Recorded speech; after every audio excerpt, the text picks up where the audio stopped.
Mary Lou was a mother of 3 children. By chance, she met an older single wealthy man who was over 20 years her senior. They quickly established a romantic relationship and subsequently enjoyed a high-quality, affluent lifestyle.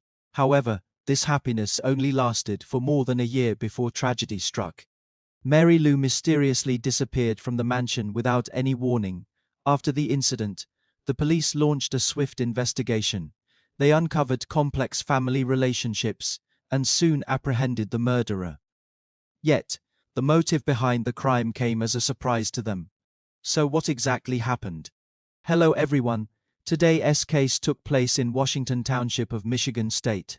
Located in southeastern Michigan, approximately 29 kilometers from Detroit, the largest city in the state.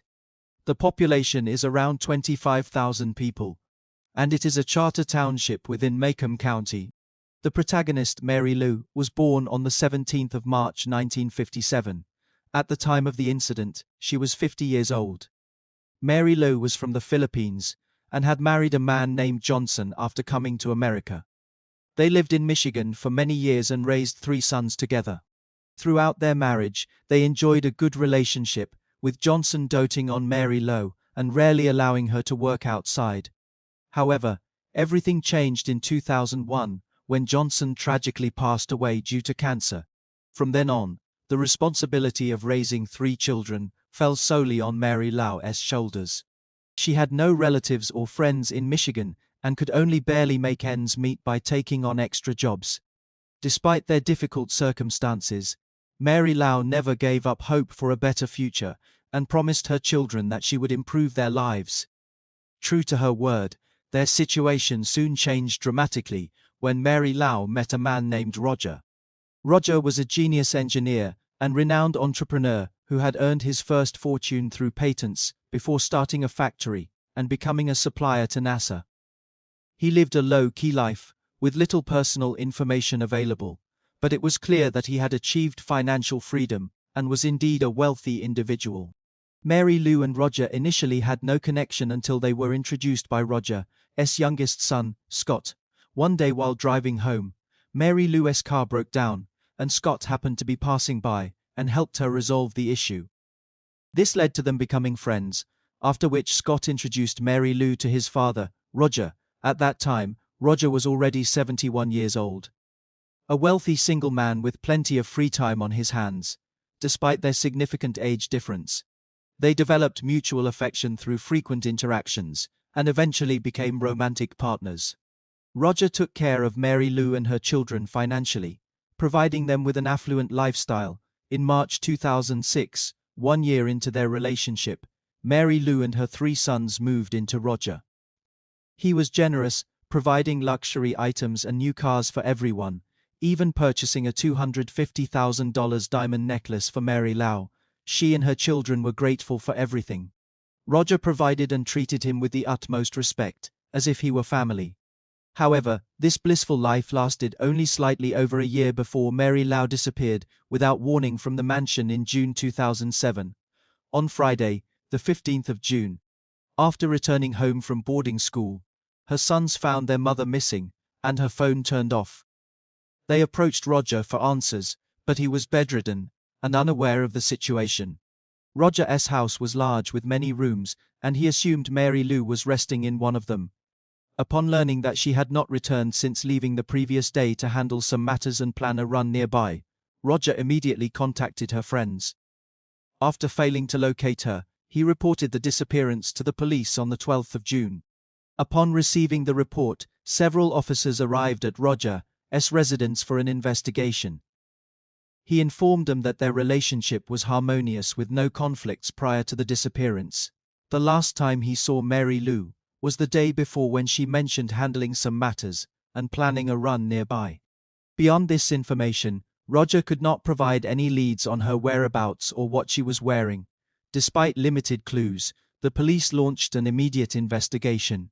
Initially, they believed Mary Lou might have been injured during her run but found no trace of her after searching nearby roads with her sons.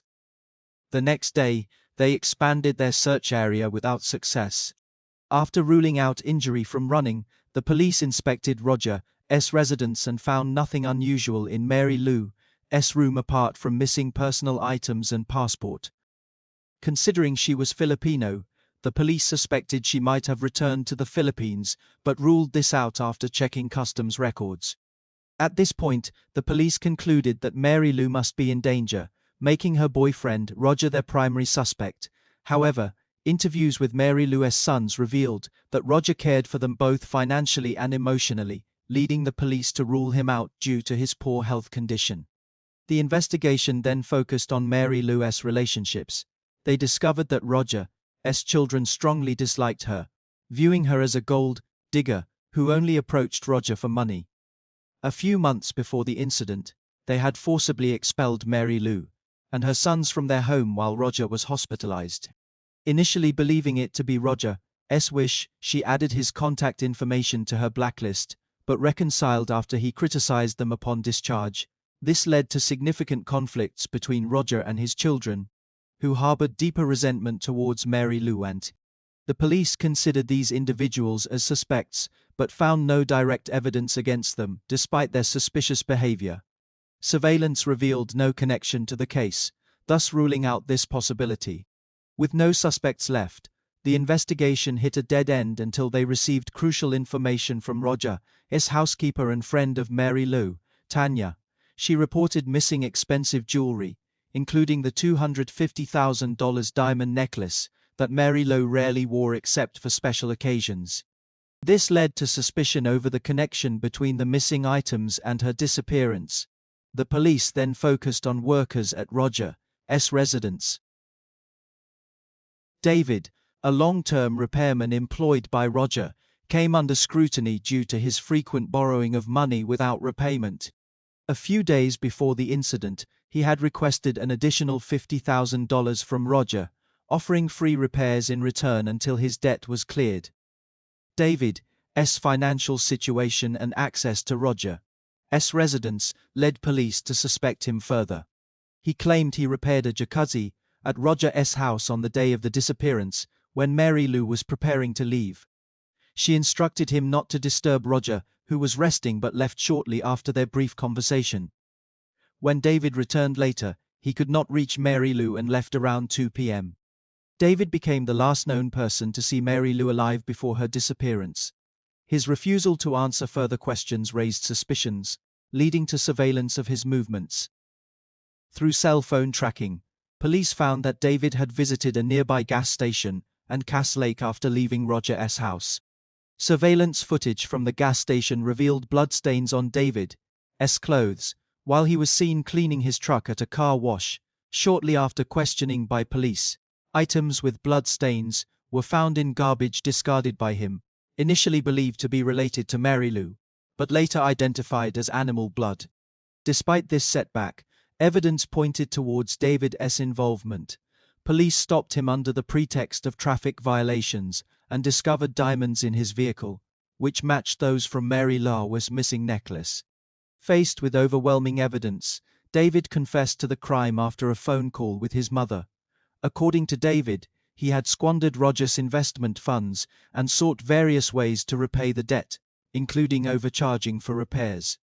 On the day of the incident, he intentionally damaged the jacuzzi pump to inflate repair costs, but was intercepted by Mary Lou, who wanted to verify the charges before reimbursement. This led to an argument where David, in a fit of rage, killed her with a knife. After committing the murder, David cleaned up blood stains and stole valuable jewelry from the house. He initially buried Mary Lou's body near his home, but later moved it to Cass Lake due to concerns about search dogs detecting her scent. This explained the presence of animal blood found in his garbage.